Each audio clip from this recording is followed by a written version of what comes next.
ये तो आप सब जानते होंगे कि पेट्रोलियम हर देश के लिए कितना इंपॉर्टेंट होता है। अगर मैं आपको नंबर्स की बात बताऊं तो daily world wide 103 million barrel oil use होता है। यह कोई छोटी क्वांटिटी बिल्कुल नहीं है, क्योंकि ऑयल एक नॉन रिन्यूएबल रिसोर्स होता है।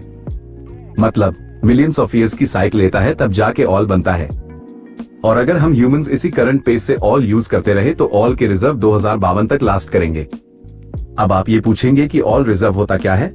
अगर मैं आपको इसकी प्रॉपर डेफिनेशन बताऊं तो ऑयल रिजर्व ऑयल डिपॉजिट के वो पोर्शंस होते हैं जहां से ऑयल निकालना इकोनॉमिकली और टेक्नोलॉजिकली दोनों तरह से फीजिबल होता है।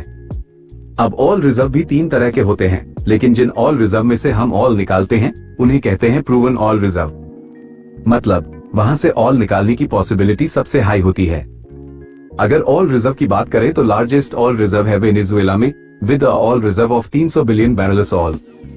फिर दूसरे नंबर पर आता है सऊदी अरेबिया, फिर ईरान, फिर कनाडा, फिर रशिया।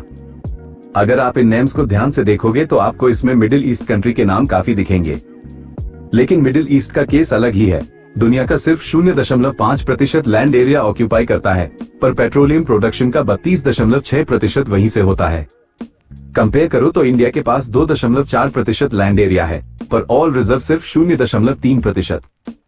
इसी वजह से हम ऑयल इंपोर्ट्स पर डिपेंडेंट हैं और ग्लोबल ऑयल प्राइसेस का सीधा असर हमारी इकोनॉमी पर पड़ता है। देखिए, पेट्रोलियम वर्ल्ड वाइड काफी अनइवनली डिस्ट्रीब्यूटेड है। मतलब कहीं ऑयल रिजर्व ज्यादा, कहीं कम है, तो कहीं बिल्कुल भी नहीं है। और अब आप ये सोच रहे होंगे कि एक मिडिल ईस्ट जैसे डेजर्टेड एरिया में इतने ज्यादा ऑयल रिजर्व हैं कैसे। तो देखिए, उस एरिया का डेजर्टेड होना ही एक सबसे बड़ा फैक्टर है उस एरिया में रिच ऑयल रिजर्व के होने का।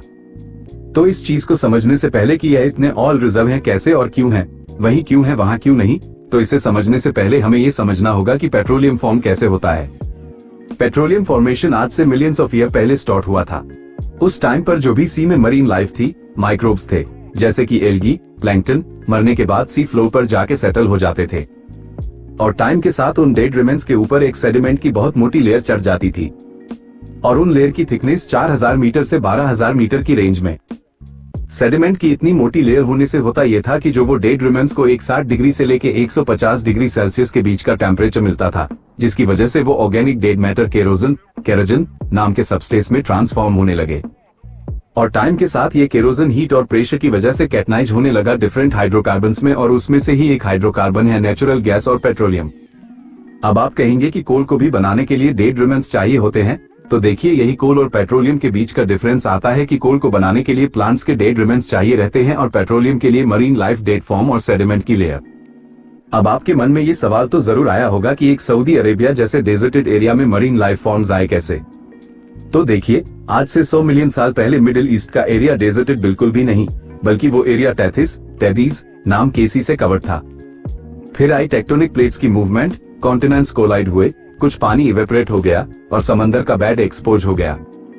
क्लाइमेट चेंज ने वाटर साइकिल को बदल दिया और धीरे धीरे वो लैंड एरिड यानी रेगिस्तान बन गया, और रेगिस्तान के नीचे छुप गया एक जियोलॉजिकल ट्रेजर। नेचर ने हमें ऑयल दिया है, पर समय का तेल तेज जलता है, इसलिए यूज करो पर वेस्ट मत करो। Thank you and please subscribe for more videos.